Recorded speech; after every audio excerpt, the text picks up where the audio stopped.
we're going to record the rest of this webinar. All right, so where does that leave us? We did poll number 1. So now let's talk, I got another poll that I want to launch here. And apologize that I have to stop the webinar to be able to launch the poll.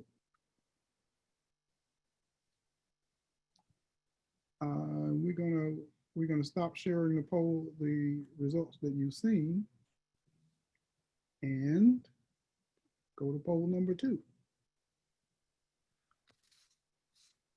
The question is, where are you going to get that help from, or what kind of help do you need? And there's your poll. How easily can you access the help you need to solve your most significant business challenges? So those challenges that we were talking about, there's some choices there.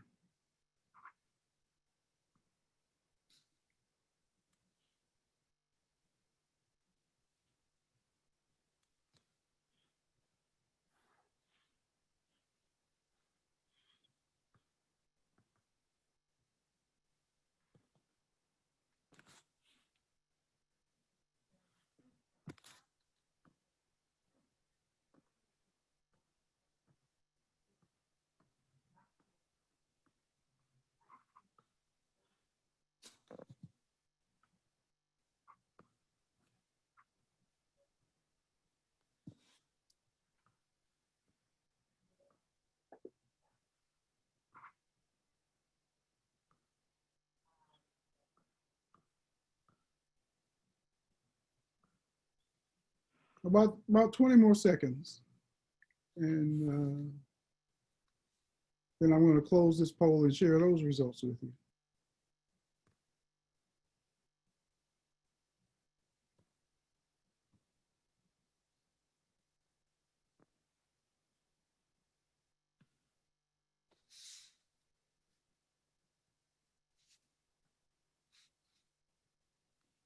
And okay.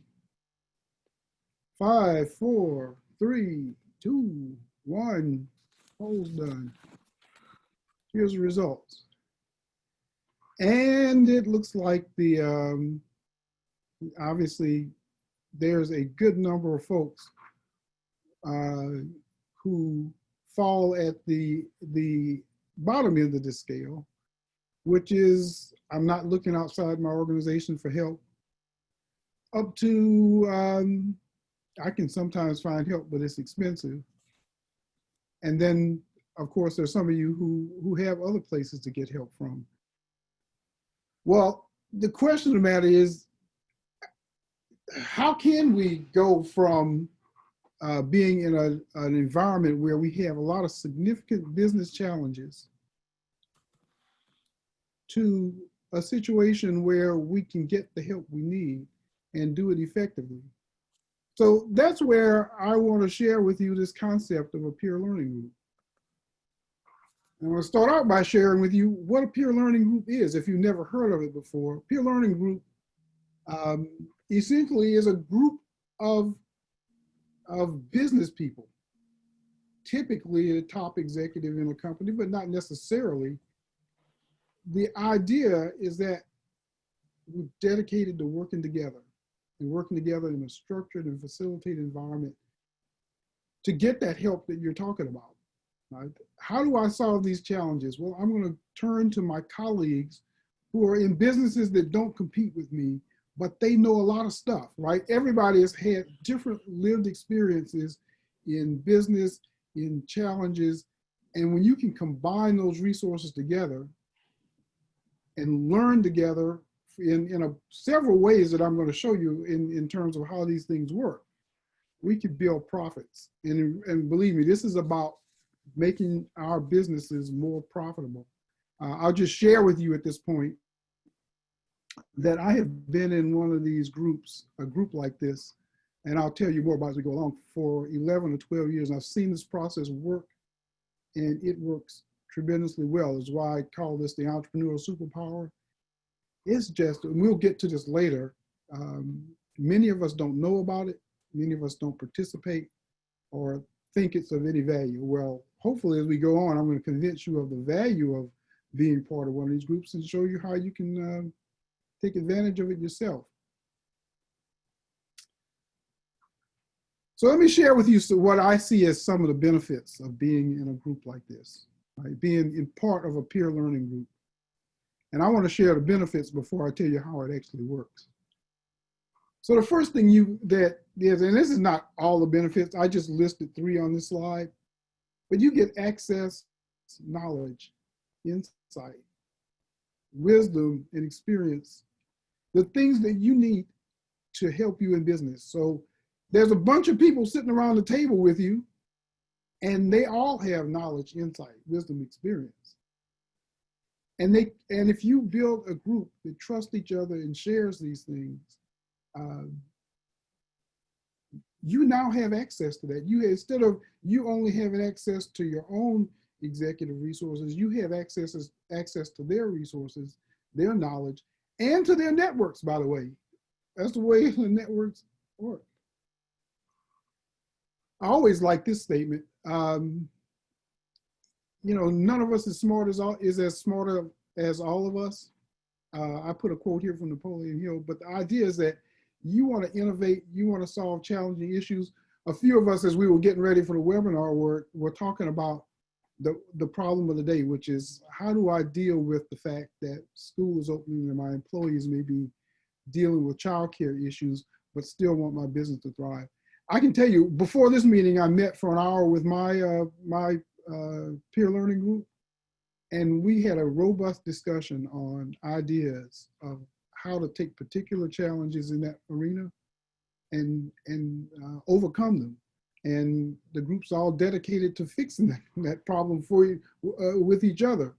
That can be so valuable when you go back and try to solve that problem in your own business, or maybe, just for yourself, right? If you're a solopreneur in a business, or you still may have to solve that problem with your own childcare situation. So that's just an example of how you can get creative. And believe me, we came up with a lot of creative things to go and try within businesses and support each other in that regard. The big one though is that, and this is a statistic I went and researched, by the way, these programs are out there. There's several ones like the one I belong to that are out there. And when they measure the growth of companies, the people who are in these groups are growing at 2 to 3 times the rate of their peer group companies. And I'm pretty sure we all want to grow, right? We all want our businesses to grow. Going back to the first poll, it looks like everybody's looking for more customers, so that would tell me you want to grow.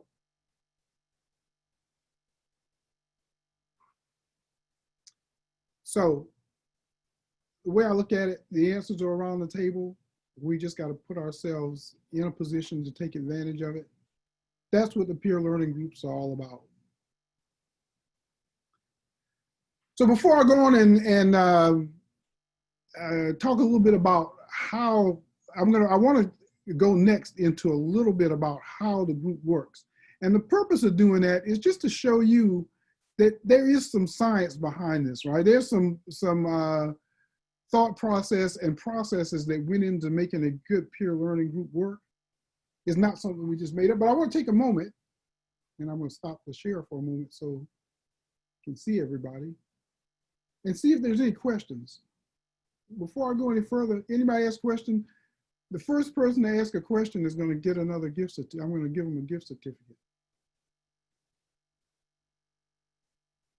Put your question in the chat.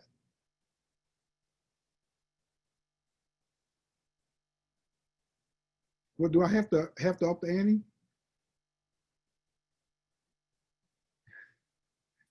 No questions?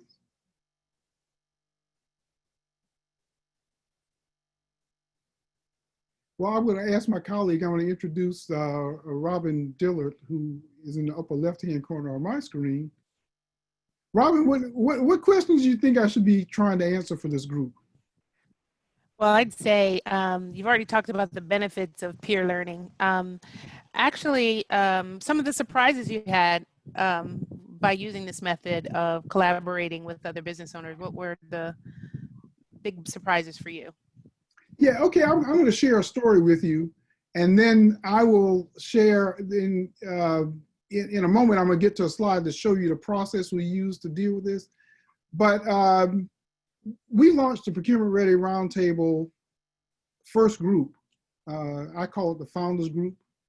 They don't like being called a pilot group, but to really put this to work. And of course, we got hit in the middle of it with just as we got launched with COVID. So we're really having to evolve the process as we go now. But here's a success story. The first meeting, there's a process that I'm going to show you in a minute that we have for presenting and discussing opportunities and issues and topics.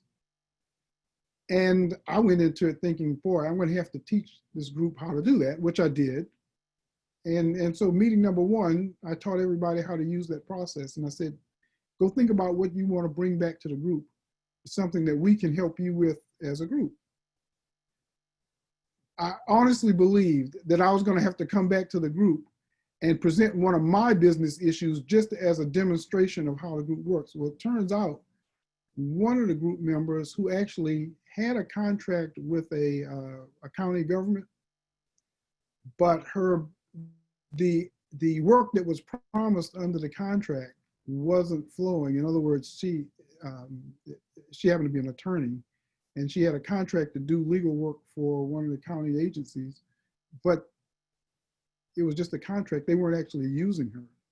And we went through this issue process, and she came out with not only a whole bunch of ideas about how to go and attack the issue, there were people around the table who knew people in the agency who could help her out.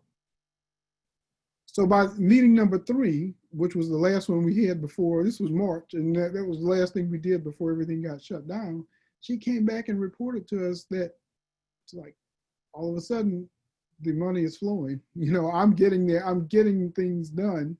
And it was a direct result of having gone through this discussion with the group.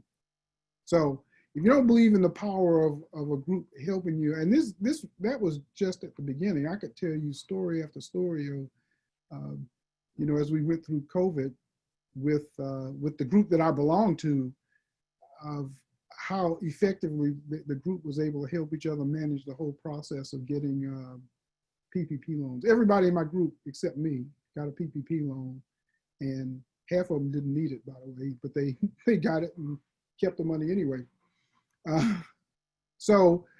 But it was very effective because you had a whole bunch of people who were trying to do the same thing, and they worked together to figure out how to navigate the waters, get the right resources, and get it done. So, Robin, those are the kind of things that that can happen in the group. Thank you. Do I get a gift card, because I want to randomly select someone to give it to? Oh, sure. Okay, so I'm going to give my gift card to Jenny Mardones. Yay. Jenny? Yeah, I see Jenny down. here. She's smiling. She's got a pen in her hand. She's taking notes. I think that's a good sign. Cool. I see a question here from Nitin that says, how does peer learning work in a virtual environment?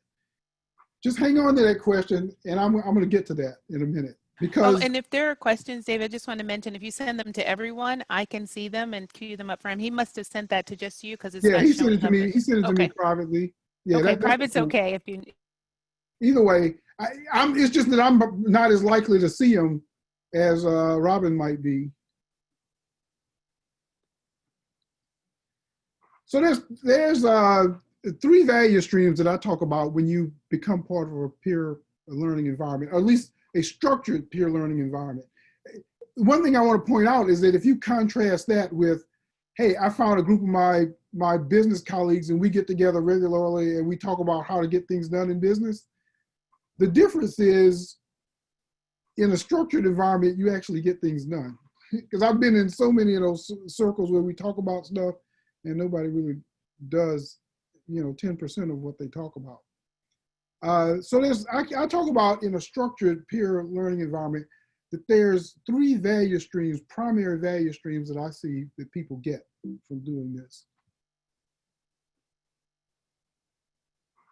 First thing is you get to learn from the best, because one of the things that you're able to do in a group like this is through leveraging your resources, you can go out and get the best of the best people to come and teach you. So the way that looks in real life and even online as we have now, and I'll give you a real example that happened with the group that I've been working with. The group wanted to work on doing a better job of presenting themselves for state contracts. That sounds like a familiar thing that I hear all the time with council members, right? We hear about all these contracts that are available. We don't really know how to break through and get the contracts. They really wanted to work on that. So I went out and found someone in the controller's office, the state controller's office, whose job it is to get and approve women and minority contracts in the state government. We actually were able to get that person to come in electronically and sit down with the group. And he didn't present much at all, right? It wasn't much of a presentation. It was a heart-to-heart, real talk discussion of what is it really going to take to crack through? You know, where am I relative to, is it just be on the bid list and put the bids in? And we had some real behind the scenes discussion about what it's going to take to be ready to take advantage of some of these contract opportunities that come along. That's what I mean by being able to get intimate access to people. But the truth of the matter is there's a long list of things that we can go get experts on.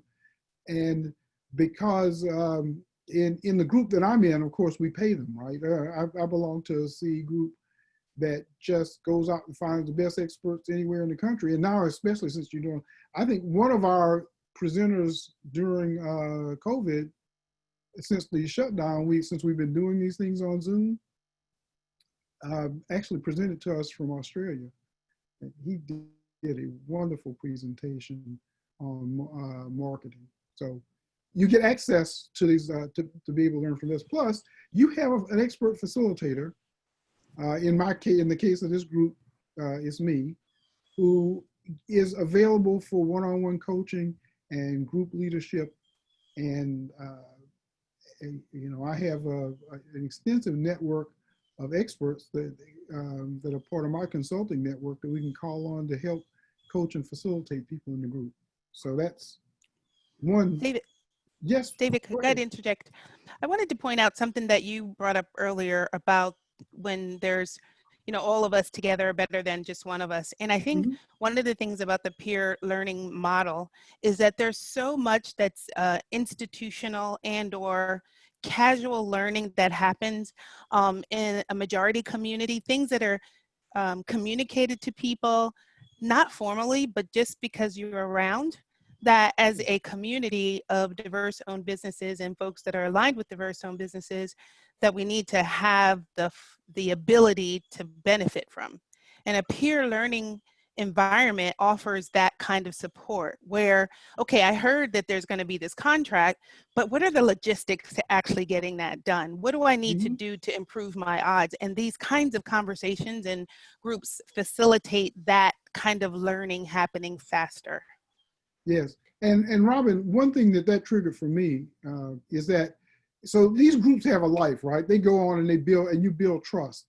You build trust as you go through these experiences together, and the more quickly that the group builds that trust, the more they can get done because of all the informal things that you talked about, right? You start to share stuff off the cuff, you know. Again, I've mentioned I've been in a group like this for going on 12 years now. And you would be blown away by the things that people are willing to share with the group that are holding them back in business. Very personal things, you know. Somebody comes in and says, you know, I just discovered my wife had cancer and that's stopping me from being effective in business. And believe me, the team just jumps on that just as quickly as they would if he said, you know what? And by the way, someone right at the beginning of this in my group came in and said, uh, I think I'm going to have a cash flow crisis and I may be out of business in a few weeks. Everybody on that team jumped in and said, well, here, this is what you need to do and you need to do it now, right?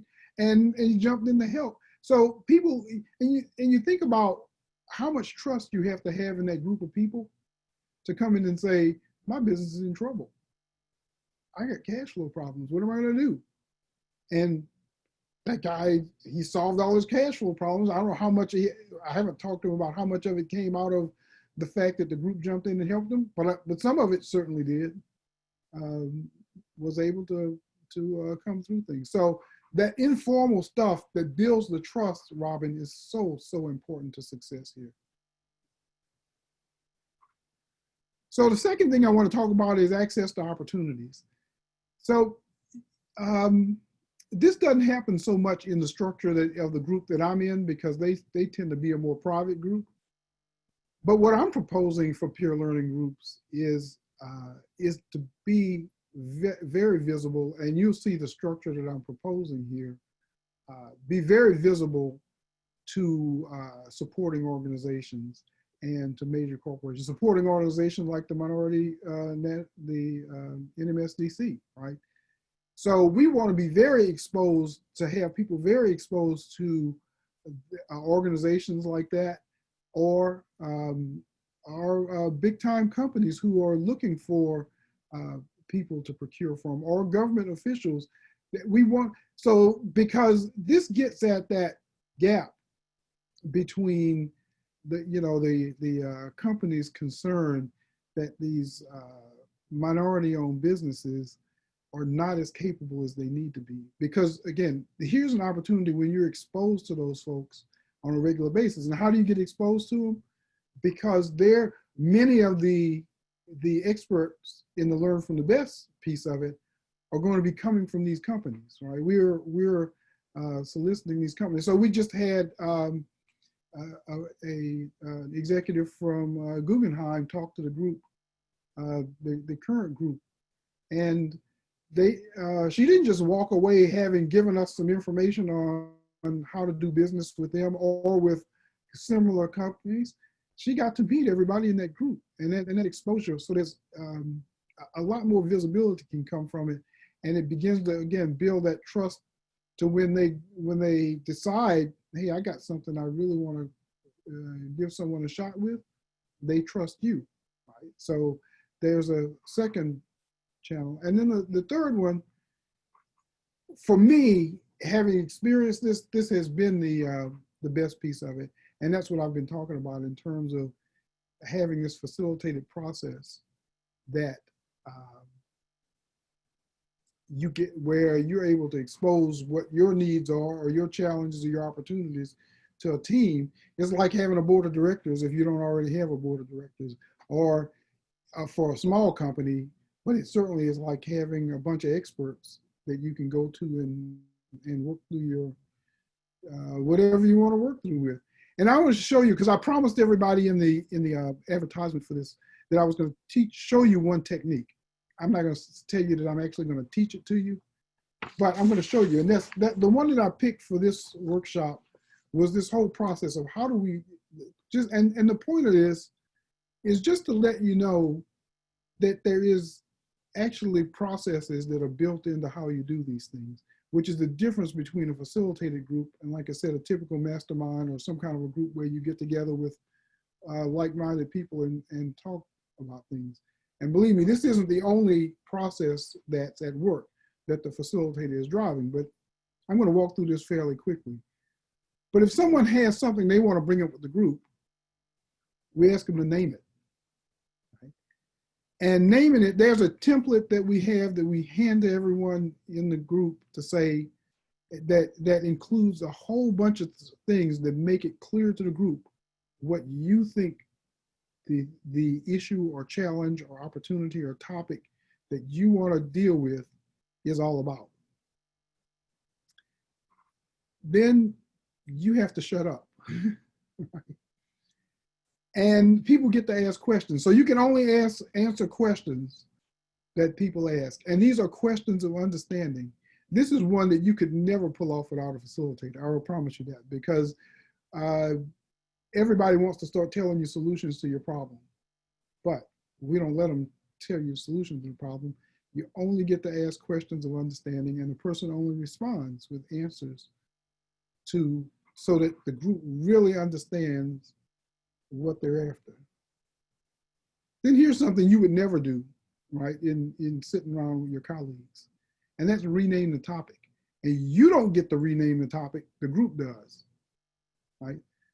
And that shows up like in some ways like this. Someone comes in and says, look, I'm really having a struggle because my sales manager doesn't really fit the culture of the company. What do I do about it, right? And if people ask questions, and the renamed topic may come back, look, the problem isn't your sales manager fitting the culture of the company. In this case, and I actually saw this happen. It's a family-owned business, and it's like, no, the problem is your sales manager is connected to your dad, and you don't want to do what needs to be done in this situation because you don't want to offend your dad. So they would rename the whole topic and go, you don't need to work on what you're going to do to develop the sales manager. You need to work on a different problem in the company, which is, hey, Dad, is it my company or is it yours at this point? I've actually seen that happen, right? So rename, that's what that might look like, renaming the topic. Then you really have to be quiet, because people are then going to start, and you may or may not accept the recommendation to rename the topic. But then people are going to start with recommendations, and they're going to fire off a bunch of stuff. Sometimes they're in conflict with each other, but it's going to you walk away with a whole bunch of recommendations, and in a very trusting and a group that's been together for a while, not only recommendations, but offers of help, right? You get recommendations and offers of help that now you can go out and deal with that issue. And then they ask you to make a commitment back to the group. What are you going to do about it, right? We just gave you all this information, offers of help. What are you actually going to do? And you have to make that commitment back to the group. And this leads to something that you never get when you don't have a facilitator and you don't have a really powerful group, which is the follow-up piece, which is next month when you come back to the meeting, or next time you're at the meeting, the facilitator is going to say, well, Robin, why don't you report out on how you did with our recommendations from the last meeting? And that accountability starts to drive things forward really, really quickly, right? Because once you get really tight with the group, you're not going to want to come back and say, yeah, you guys gave me a bunch of information, but I didn't want to do that. So never mind. You won't do that, right? You're going to come back and you're going to want to drive things. So now it's time for poll number 3, but I'll answer any questions if there's any new ones out there. I'm not seeing any yet. Well, I see one more that Fernando sent in a private message. Fernando, I'm going to give you all the contact information that you need. There's a slide at the end of this that has that, and I'm going to put it all in the chat box. And I have your information, so he just wanted to make sure that he had the information to be able to contact me. And that will be true for everybody here. So our third and final poll. You know what? You guys have been looking at the poll the whole time, having the poll results. I didn't realize that. So this time I'll remember to remove the poll results at the end. So this goes to see who's paying attention and how it's falling on you. How could you most benefit from being part of a peer learning group? And it's multiple choice. I'd like you to pick maybe 3.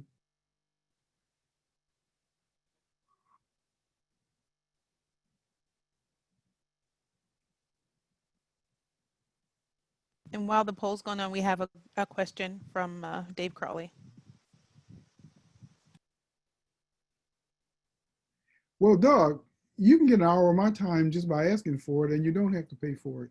But Sorry, the I best said way to Dave, get it, I'm going to show you the best way to get part of my time coming up, which is, you know, let's build on this concept and actually get into action in putting together a group. But you can always have access to me and my time. I have this saying about myself that I like to be user friendly, and I do whatever I can to accommodate people. You'll see this. I'm a huge proponent of servant leadership, which means I'm here to serve you any way that I can. So, Doug, don't sweat it. You'll have my information, and we'll make sure we connect. All right, I'm gonna give you about 20 more seconds, 10 more seconds, something like that. I see the responses are slowing down. Somebody remind me to take this off the screen for next time, okay?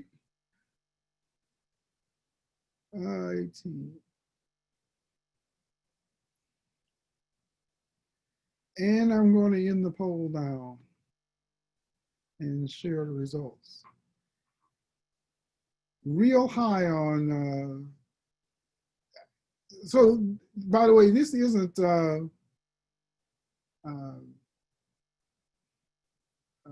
this isn't unusual for people to look at this. When the group that I'm in, everybody looks at is very high on the expert speaker piece of it. So that's a big piece of it. That informs me a lot because I can be honest with you, I've been in a group for 12 years and I love the expert speakers that we have come in. I've learned so much more from the people in the group than I have from the expert speakers, and that is just the absolute fact. But we know we can learn from anybody, right? You can learn from a rock. Bob Lewis is on this call somewhere. He told me yesterday that you can learn from a rock. You know, you can. Think about it. I went and researched that, Bob, and there's a whole thing behind what you can learn from a rock. You can learn from a rock. Think what you can learn from a group of people around you. So that's great. And now the expert speakers, people love that. I love the fact that a high number of people selected, I can help other people succeed. That's really the kind of servant leadership that we as minority businesses need. That's the whole stronger together philosophy, is that, hey, it's not all about me succeeding, it's about us succeeding. I love that. So Robin, you can give away another gift certificate based. That poll came out so well. Somebody ought to get one. I think that's a great idea. Let's see. I never knew I'd get to use my Vanna skills, but let's just see who's out here. The poll is on the screen. I think I'm feeling like AC with the smile is all attentive. He looks like he has some questions too, so I think it's AC this time. AC. I don't now, know what AC, that stands for. I'm not sure I'm going to be able to. I'm not sure that I'm going to be able to connect your AC monitor there on the screen to your contact information. So, yeah, you're gonna have to let me know via your contact information how I get in touch with you. I've got the registration list, so I have everybody's email. But you probably, if you registered as AC, then I'll be able to send you something. But if you didn't, you're gonna have to get in touch with me. Andre. Yeah, just send it in the chat. Look, he just fixed it. Andre Cepeda. Okay, is that how you say perfect. That? Andre Cepeda. There we go. Thank you. Thank you. All right. All right, coming down the home stretch here, folks.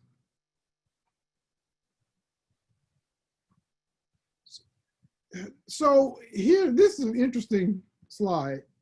Sometimes I debate whether to show this slide or not, but I'm going to show this. There's a lot of these offers out there. I mean, like I said, I've been in a group like this for 12 years, but I went to their social media sites and pulled a bunch of pictures.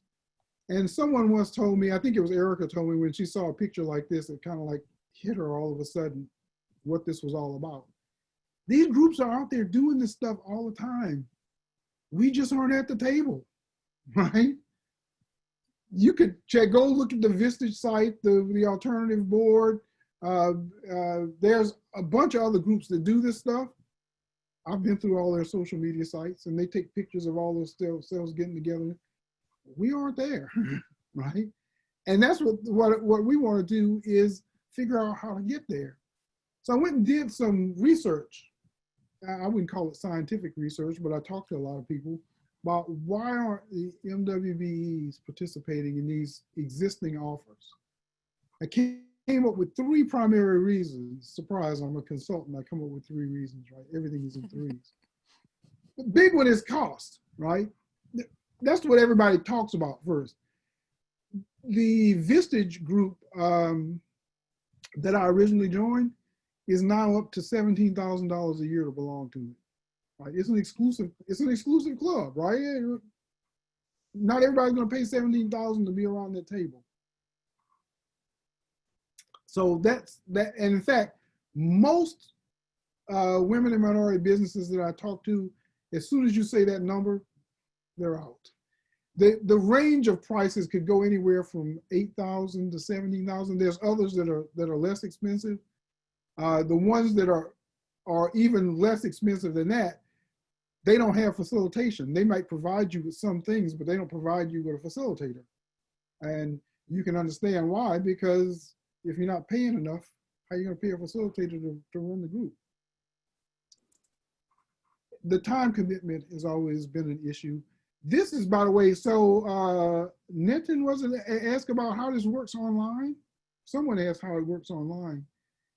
That has really changed the dynamic, right? Because in the past, these things were, you need to give up a whole day and be present in a meeting with your peers, and it was worth it. But boy, for most minority and women-owned businesses, that is a difficult ask. And Robin has shared with me that if in the New York City market, since trying to do that with half your time would be travel time, that becomes a very difficult commitment. Well, since we've been forced online, like everybody else, we've had to pivot and figure out how to do things online, become a lot easier online.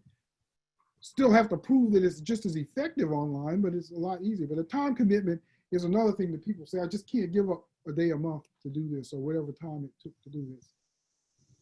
But I'm a left brain logic kind of guy. And what I hear underneath this whole discussion is trust. That's what Terry talked about in the beginning. The fact is, because if somebody told you you could triple your business, you could grow at 3 times the rate you were growing at, and that your peers are growing at, but you had to spend money and invest time, but you were guaranteed the outcome was your business was going to grow at a rapid rate, you do it, right? What I hear behind that, though, is that I don't really trust that if I'm sitting in that room, I'm going to get the backing and the buy-in and all the things that I need to actually make that happen. That's why I've seen and I hope this resonates with you, because that's what I've seen most women and minority businesses that I've talked to about this, that's where it came from. They talk about the cost and they talk about the time commitment, but if you dig and you talk enough about it, it really is about trust. It's about, do I trust these people sitting around the table? And that becomes the central issue if you want to build a group, is how do I now in an online environment build up enough trust that we can really be a powerful group together. Again, another reason why you gotta have a really well-trained and developed facilitator to make that happen. So here's the concept that I came up with. And by the way, this was all stimulated by a question Terry asked me several years ago about how we can help minority businesses, and I've extended it to women and minority businesses. And I kind of look at it as any disadvantaged business. How do we help them by using this kind of an environment? Well, to overcome those things, instead of trying to call it a group, I want to call it a community. And the community has 3 sets of constituents. There's the businesses themselves that are going to participate in MWBs.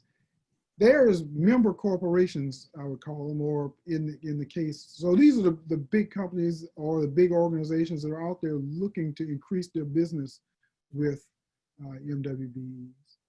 And then there's partner organizations like the MSDC, and I've talked to several others.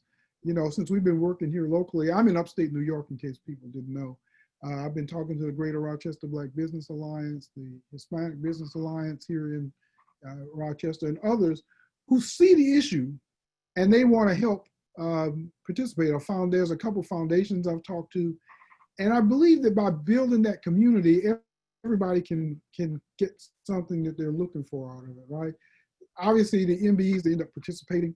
They become more efficient, more attractive partners for people to hire and give contracts to. The companies are now able to access companies that they trust. I'll tell you a quick one about this one company I approached shortly after all the unrest. They got their guilt on, and they said, you know, we need to do something about our minority supplier chain. And it turns out all their base business is 100% of their business is paid for by the federal government. And so they have requirements, but the CEO admitted to me privately that they never meet their target. Never. He said, we believe we've got a 10% target. We do about 1%, if that.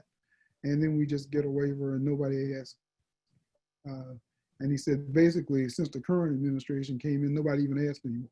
That was almost a quote from him. And he said, we need to do something about that. So now it's like, okay, now I'm personally as a CEO, and I challenge him as a CEO to say, well, you got to do this for you and not to make your numbers with the government. You have to decide whether you want to build a more diverse supply chain for all the business reasons that you need to do it. And so now people like that are very much more active in wanting to find folks. So they win because they can now, I tell you, the point of that story was he said to me, well, I still need to find people who make what we buy and who can do it cost effectively at a high quality. Okay, that's what this environment's about, building up people that you can trust to deliver what you need at the price you need in even more innovative ways than you can currently get them, but they come from a more diverse set of businesses. So they get some big wins out of it. And of course, all of the organizations like the Minority Supplier Development Council want to do everything they can to help you be successful. You heard Terry say that in the beginning. He wants us to be successful. And so by partnering, building this community in that way, we got a chance to actually make that happen. So how do I see us addressing these issues that we talked about? Well, I can tell you the cost, obviously we got to overcome that cost barrier, but because we can do this with a lot lower overhead than the people who offer these things nationally, because we don't have investors who want a return on investment coming out of it, external investors who are trying to drive a profit motive. We don't have a huge national infrastructure to support. A lot of the cost gets taken out because we can create this with a lower overhead. And for example, speakers, where these groups that I'm talking about have to pay speakers, we can go to our partner companies and say, you provide the speakers, then we don't have to pay for them. It lowers the cost of running the group, right? And you can get the top experts, or maybe they'll even go out and pay for an expert to come in, and we don't have to pay for them out of the proceeds of the group. And of course, there's also the opportunity for sponsorships. Like I said, I'm talking to various foundations and people who can help lower the cost. So that's how that community I showed you, by making it a community instead of a group, that it lowers the cost. This one is a current challenge, back to the whole online, but currently We're meeting virtually 1 to 2 hours a week. I've added a piece called office hours where on Friday from 12 to 2, I have a Zoom that's open. And who was that who wanted to kind of connect with me? I should just give you that Zoom, and I'm sitting there on the Zoom anytime you want to connect with me between 12 and 2 on Fridays. I do that every Friday. So we're trying to adapt to how do we do this virtually. The whole model was based on being able to get together socially at some point, and we'll have to figure out when and how we can do that, but it's working so far. In fact, it may be forcing us to innovate in a way that makes it better, to be honest with you. One way it makes it better is we can now invite people to participate from anywhere in the country. You know, I know Bert's on this call from Charlotte today. And the big one is overcoming that lack of trust. And I just believe that we can create in the community that's designed for MWBEs, we can create with the right people. It's not going to work for everybody because everybody's just not going to trust other people. But for those who can commit and trust, we can create this community. And I've done a lot of work on how to build trust in groups. That's what we have to do. I think if it's specifically designed and presented in the right way to MWBEs, that we can build the same kind of trust this other group that I belong to, which, by the way, I don't know if I mentioned to you, I've been the only minority participant in that group for 12 years, by the way. But the trust that they've developed is amazing, right? They've been able to do it. And we can do that too. So some details about, and I want to try to wrap up here real quickly because it's hitting about 11:30. I just want to point out, collaborative learners, that's what we're looking for. People who are collaborative learners, who don't mind sharing with others and they want to learn together, and servant leaders. That's the type of executive that's going to work in a group like this. You may not be that, and you may not want to be those things, but then you probably won't fit in a group like this very well. Big thing is we need to participate, contribute on both sides of it.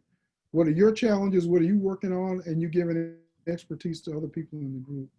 And I just point out, I'm not, be on this. It actually will be a cost for people to participate. We won't go into the details on that, but I've actually gone through the calculations on that. People who know me know I'm a very quantitative person, and you easily get to, hundreds of % return on investment in terms of revenue and margin growth. So that's what that's about. The big step, if you want to know more, so people who wanted to follow up with me, this is where I said I'm going to put some information in the chat.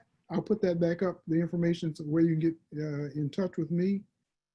But I want to put some things in the chat.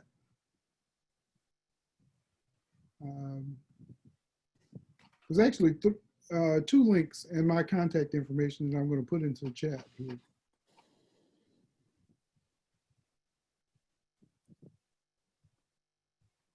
One of the links is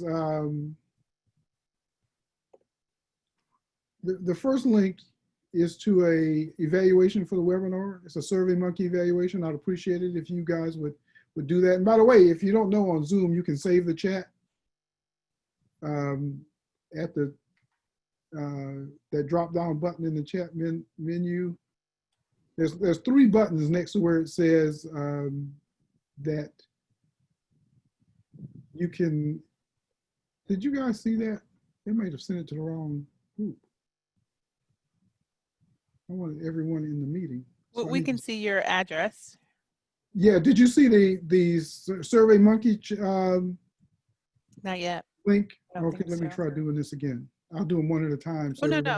There's something here. Consultant Procurement Ready Roundtable. Yeah, they're the first thing. Yeah, it just right. There's a link to the Procurement Ready Roundtable website.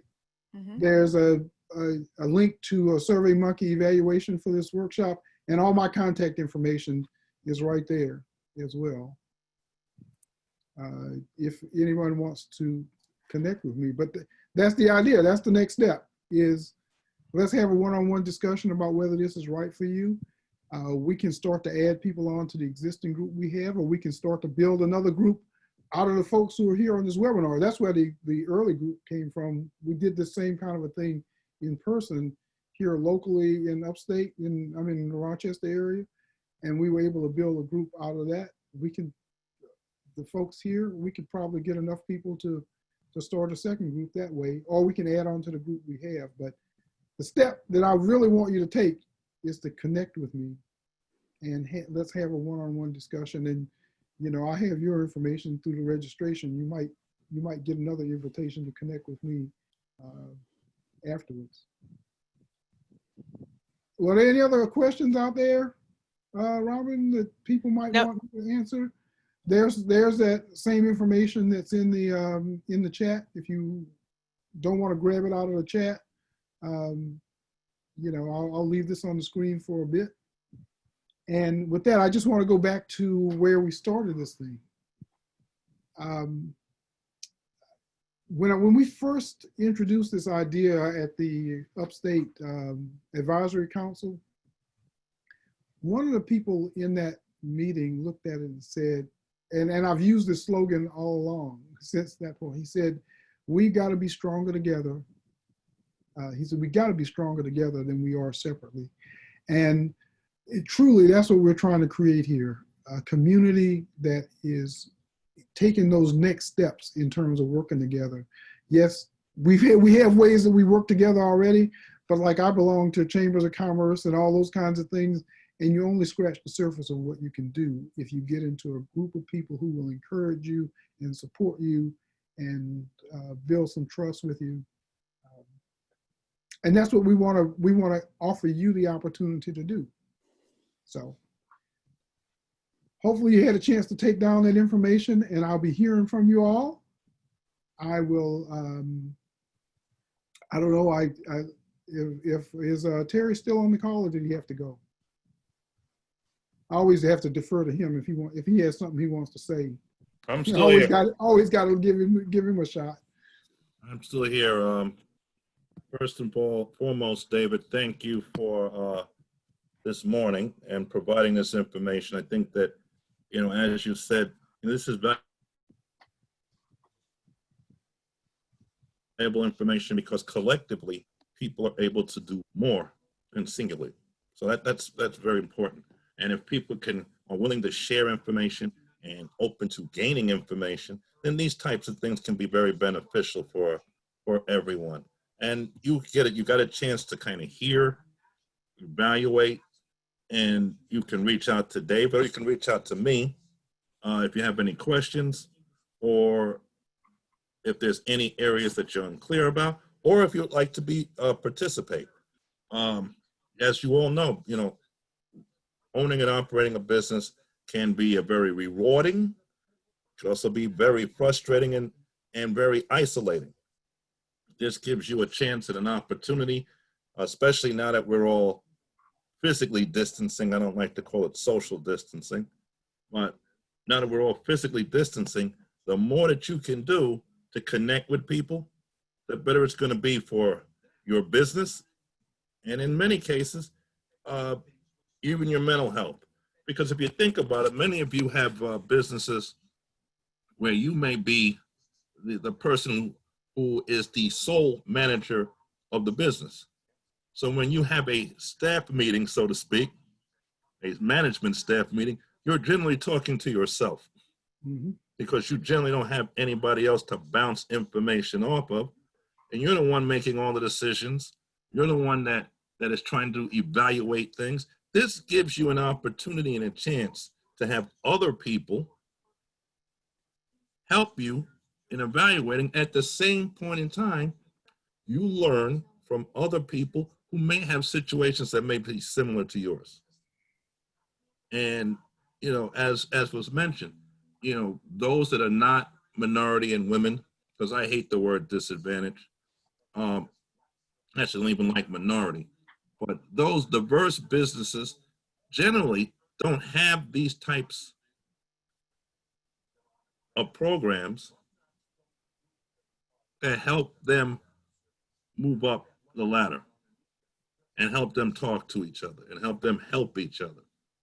Well, here's an opportunity to take advantage of one that that is council sponsored, and something I think that hopefully you will consider as you move your business forward. Like I said, so in conclusion, I'll just say this. First and foremost, again, thank you all for participating. I greatly appreciate it. David, thank you for providing this information to my clients, because you all are my clients. Mhm. And any way that we can be of assistance to you and David can be of assistance to you, please let us know. I appreciate your time. All right.